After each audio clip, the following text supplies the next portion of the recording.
Madame la présidente, monsieur le ministre, madame la rapporteure, mes chers collègues, monsieur le président, nous examinons les crédits de la mission santé du PLF 2021.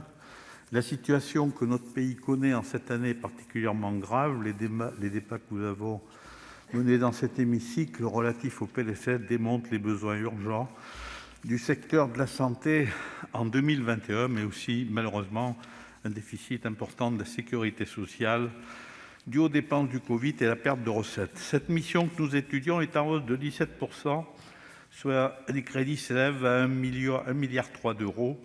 Ce montant se répartit en deux programmes. Le programme 204, Prévention, sécurité et offre de soins, qui équivaut à environ 20% des moyens alloués à la mission, enregistre une augmentation de près de 30%. Mais la majeure partie des crédits se concentre sur l'Agence de santé des territoires des îles Wallis et Futuna et des indemnisations des victimes, notamment d'accidents médicaux, notamment de la dépakine. Le reste des efforts du programme 204 se porte sur les agences sanitaires INCa et ANSES.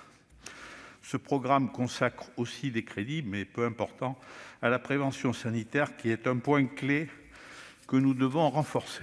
Enfin, je trouve ce programme assez compliqué à comprendre et finalement peu lisible, alors que nous aurions besoin de plus d'homogénéité pour assurer une efficacité réelle. Le programme 183 regroupe 80% des crédits de la mission santé, crédits d'intervention de plus d'1 milliard d'euros. Je note que ces crédits s'accroissent, plus 51% depuis 2012, ça a été dit, tout comme les bénéficiaires du nombre auparavant stable, qui augmente de 5% en 2019. Comme vient de le dire Madame le rapporteur, l'aide médicale de l'État est le principal bénéficiaire de ce programme. Les inspections générales des affaires sociales et des finances ont mis en évidence dans plusieurs domaines des abus et des fraudes, ça vient d'être dit tout à l'heure. Donc je partage l'avis de la commission quant au renforcement nécessaire du travail effectué par le Gouvernement et de la poursuite des contrôles à mener pour maîtriser le coût en appliquant l'AME sur l'urgence, surtout sur l'urgence et la prévention. À titre personnel, je suis favorable pour ce recentrage de l'AME sur ces critères.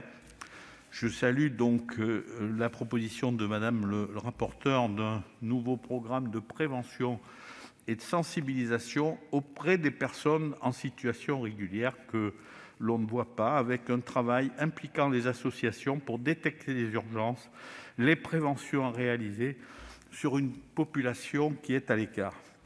Donc je suis personnellement favorable aux conclusions de Madame le rapporteur, de son analyse et de ses propositions de prise en charge juste pour les populations où l'AME intervient. Le groupe Les Indépendants votera cette mission. Merci. Merci.